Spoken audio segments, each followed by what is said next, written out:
Okay, so I still got to talk about the matters of how my career was sabotaged, and I need to make it shorter than 20 minutes to see if I can do this. um, so religious institutions and the politicians that they paid off, who then gave orders to their underlings to carry out their dirty work, and also greedy corporations do the same stuff. But I'm just saying, these people who decided to meddle in my life because they had already decided a role for my life. They had scripted, almost like the Truman Show. I mean, that's how disgusting it was.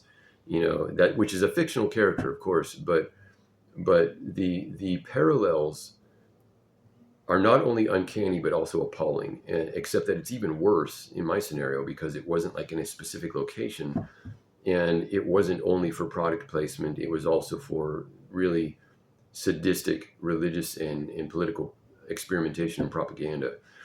So, but yeah, I mean, people supposedly capitalists, they dishonestly exploited me and made money off of me while trying to basically support a socialist agenda. Basically, they destroyed any option of meritocracy for me, and did these, we can't do it for you unless we do it for everyone kind of notions, because they had scripted a role for my life, and it's like a what would Stephen do kind of false church, instead of, back in the day it used to be what would Jesus do. But they decided to turn it into something else, and it's absolutely ridiculous. My creative works have been seen and heard by millions of people, and I've never been paid a single penny. And so we're not just talking about the ripping off of music by eavesdropping on my practicing, but or making derivatives, under other people's names, without my informed consent, without compensation. We're also talking about even they would even eavesdrop on my conversations, in my very, very private personal notes, which these privacy intrusions ruined any option or any possibility of having normal, healthy, creative partnerships, or romantic relationships, even just normal friendships. And it's extremely abusive. The amount of, I mean, just really think for a little while about the physiological duress and emotional starvation, and how sexually sadistic it was too. Really, it just, all of this. This is really unhealthy, unwholesome thing. And so for, even though I've been making music for 25 years, I've only had very, very few. I counted recently how many times I got to have a creative partnership in my life, an actual, and we're talking less than 20 times in that many years. And they were very, very, very brief. I mean, really brief, before they were like done away with, right? And yet I grew and accelerated in my productivity and in my skill very rapidly in these very brief moments.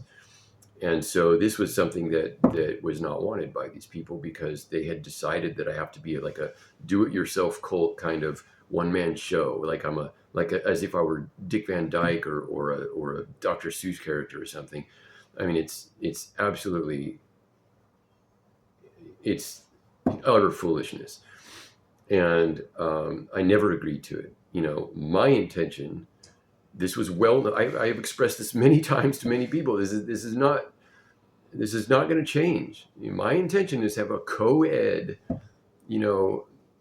uh, artistic, production, and that includes multi-genre music productions and other arts, cooking shows and comedy sketches and just, oh my gosh, so many things were ripped off, like,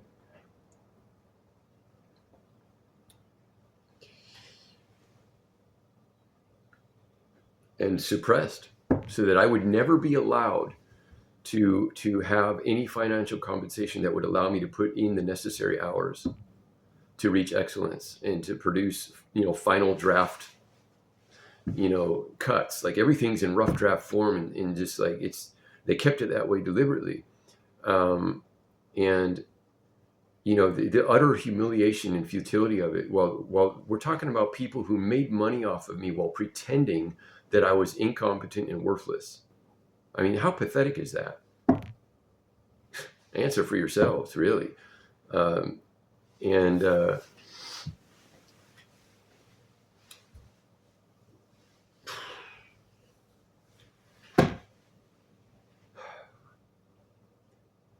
my intention. I love the male-female dynamic, so I want a co-ed production, and I love the multi-instrumental thing. I had to make a sacrifice in my career. I had to make a choice early on whether I was going to put in the thousands and thousands of hours to master one instrument, or divide those hours up over many instruments, just to be hopefully at least become proficient, and so that I could compose for these amazing virtuosic players. And I made the choice to be a multi-instrumentalist. And so, I understand that I probably will never be able to play at the level of some of my personal, favorite artists, but that doesn't mean that I cannot compose for them, and it doesn't mean that I cannot give them contracts to do collaborations where they get to show their talent and produce amazing things together, and we all get paid in a mutually beneficial way.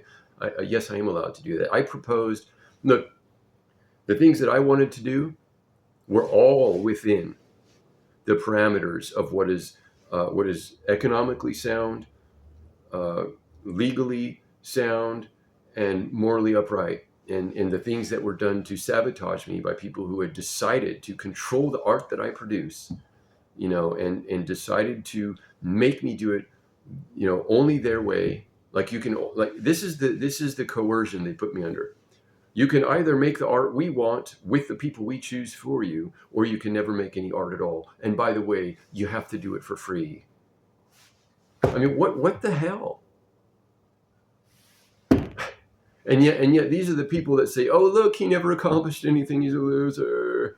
He has no talent." I mean, are you serious? Like, so while I am extremely grieved and anguished and disappointed by how little I have scratched the surface of the potential that's inside of me and the beautiful music that's in my head and the other stuff that I wanted to produce, I'm not ashamed of like the amount that I actually accomplished, even in spite of what was being done to me. That just proves to me that God created me to do this, and I need to keep doing it. And I'm very enthusiastically intend to continue to pursue it. And I am filled with enthusiasm for it, for the creative arts. And I also wanted to include, making food products that were grown from our own farms, and there was nothing selfish about what I wanted to do. And I'm sick and tired of the religious institutions that destroy their own progenies. Mormons aren't the only ones that do this. A lot of churches do this. Very foolish people, very ungodly people, who take their young, talented people and tell them you're selfish and you're stealing glory from God, and you're corrupting your soul by wanting to do the art that's inside of you, and to strive for excellence and do it professionally so you can provide for your family. These are supposedly ungodly things to do, according to a whole bunch of religious organizations. I'm telling you right now that they are false teachers. Okay, their scriptures do not support those abominable teachings, and you people need to repent. You are some of the stupidest people on the planet. Okay, you destroyed so many beautiful relationships and so many inspiring works and so many opportunities for your talented, young, pure-hearted people to make a positive impact in this world, and you'll be accountable for that on Judgment Day. So you're just liars. You're just liars. All you're doing is ruining good things, and you're supposedly doing it in the name of God. And I don't care that you don't like rock music. It doesn't matter to me. I would not be ashamed if Jesus came to my rock concert. I would not be ashamed. I would not be ashamed if he came to my classical small ensemble. I would not be ashamed of that. And So I don't care what you think. All right. So just don't come to my shows, but stay out of my business. You do not have authority to decide the art that I produce or who I produce it with. And that goes for corporations and politicians and for whatever. I don't know why police officers would be willing to do your dirty work for you. Like, what the heck? What are you thinking? Um, I'm not saying they all were part of it. I'm not saying that, but it only takes a few, man, to do some really bad things. But anyway, so yeah, the Bill of Rights puts restrictions on what our government is allowed to do to its citizens. So they don't have authority to choose our careers or our families or our relationships. They don't have authority to do that. And the churches don't have that authority either. They don't have.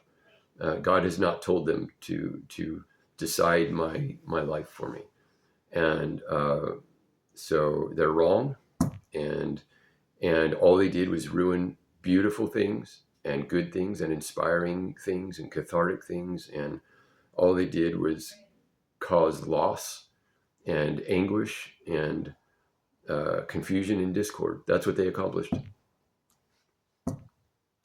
And a whole bunch of them are thieves on top of that. Straight up thieves, man.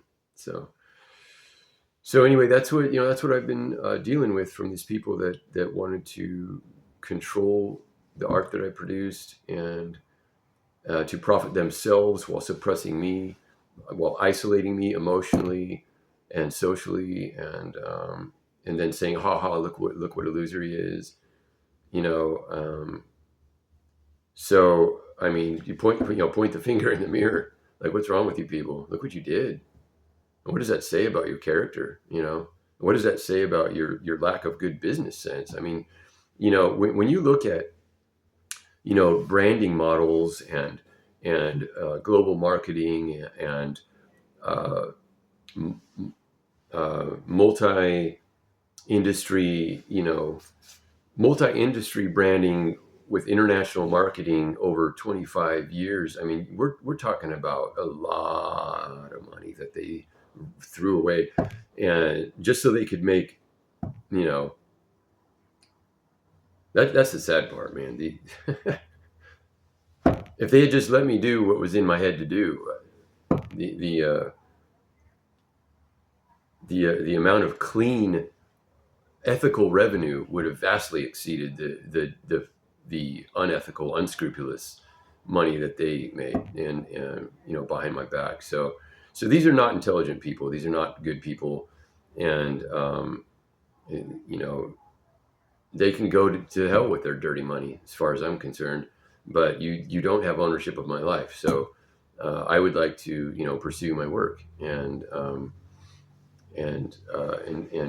benefit from it, and that's not selfish. That doesn't take glory away from God. It automatically does give glory to our Creator when we create stuff with excellence and in an economically viable way, so that we can raise a family and pay people who are also raising families, in a morally upright fashion. Like, duh, so you did a terrible thing, you people who were involved in this, and you people who sat back and watched it happen. Whatever. I mean, you're not my friends, and I asked numerous times to have legal representation, and was blocked again and again. I asked numerous times to have professional, representation, was blocked again and again. Have approached many other artists with invitations to collaborate professionally, and all of a sudden they ghost me with no explanation. So, but you're not going to change my mind, okay? My Creator created me to create stuff, and yes, my Creator obviously created me to be a family man and a productive member of society. So I never agreed to be any slave to any corporation or any church institution or any politician, and I don't think that I have to look at somebody's voting history to just, before I make art with it. That's another thing.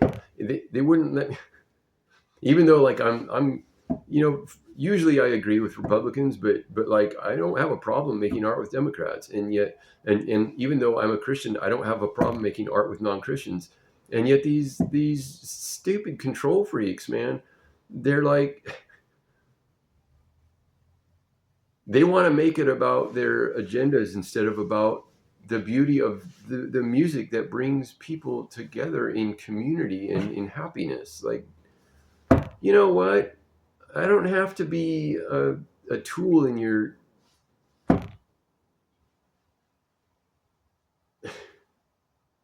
your hate campaigns. You leave me out of it. Anyway, this is getting long enough. Anyway, there you go. There's a few details about how this happened. Um, so again, please, let's people. I have legal standing here, so I'm in the right legally. I'm in the right morally. You know, and I have ownership of the publishing rights of all kinds of creative stuff that is marketable. Some of it is niche market stuff. Okay, I admit that, and it's not going to make a whole bunch of money, but some of it has high commercial value. Okay, so let's bring some beauty into the world and make some money and provide for our families. So please work with me. Thank you. All right.